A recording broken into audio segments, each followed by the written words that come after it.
Bonjour, bienvenue à ce message lumière de la famille Myriam. Aujourd'hui, c'est la petite sœur Sophie qui est avec toi de Belgique et nous allons partager la parole. Aujourd'hui, elle est très très belle. J'ai envie de l'intituler Un grand amour. Elle est tirée de l'évangile de Saint Jean. En ce temps-là, Jésus disait à ses disciples, Comme le Père m'a aimé, moi aussi je vous ai aimé. Demeurez dans mon amour. Si vous gardez mes commandements, vous demeurerez dans mon amour, comme moi j'ai gardé les commandements de mon Père, et je demeure en son amour. Je vous dis cela pour que ma joie soit en vous et que votre joie soit parfaite. Le grand amour qui nous est dévoilé ici, c'est vraiment celui de Jésus pour nous.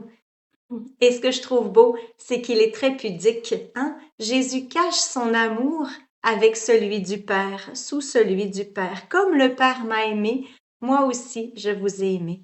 Quelle belle déclaration d'amour, toute pudique, qui laisse libre.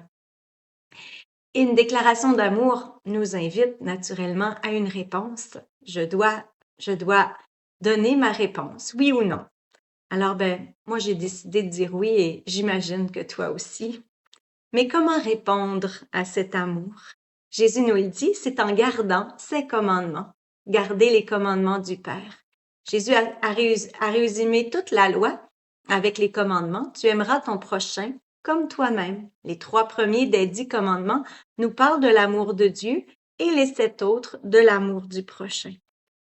Et c'est comme ça que dans le Bon Samaritain, Jésus va dire à cet homme, je pense que c'est un scribe qui voulait savoir comment aimer, bien de garder les commandements, et il a demandé plus loin qui est son prochain.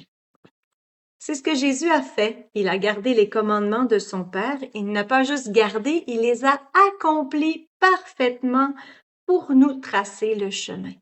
Jésus nous indique la voie de l'amour vrai. Hein? Lui est venu écrire la loi dans notre cœur en donnant sa vie pour chacun de nous. Je trouve ça tellement beau. Et c'est cela la cause de notre joie. Jésus nous a aimés, il nous a aimés librement et nous sommes aimés. Voilà la cause de notre joie.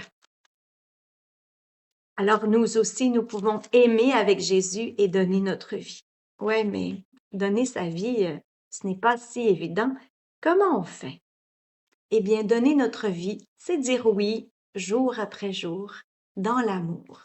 Je trouve ça tellement beau et sage, ce que notre fondatrice nous a dit, un oui d'amour. Et un jour, je l'ai entendu dire, il ne faut pas oublier de dire Jésus, je le fais parce que je t'aime, sinon c'est pas un vrai oui d'amour. Mais en fait, on peut pas toujours y penser. Il y a plein de choses qu'on fait automatiquement. Mais quand on peut le dire, Jésus, je le fais parce que je t'aime. Et là va grandir la vraie liberté. Un oui d'abord à Jésus, parce que lui m'a aimé. Peut-être que la personne à qui je rends service ne sera pas reconnaissante. Peut-être qu'elle ne me rendra pas service à son tour. C'est d'abord à Jésus que je dis oui. Et ensuite à mon frère. Et l'amour, bien, c'est d'abord parce que j'aime Jésus que je le fais. Jésus qui est présent dans le cœur de l'autre. Et ensuite, bien, je vais pouvoir aimer comme il faut mes frères et sœurs. C'est pour cela que ce texte de l'Évangile, je l'ai appelé un grand amour. Parce que le grand amour nous rend libres et il nous donne la joie, la vraie joie qui se partage, qui est contagieuse, qui est comme un feu d'artifice dans notre vie.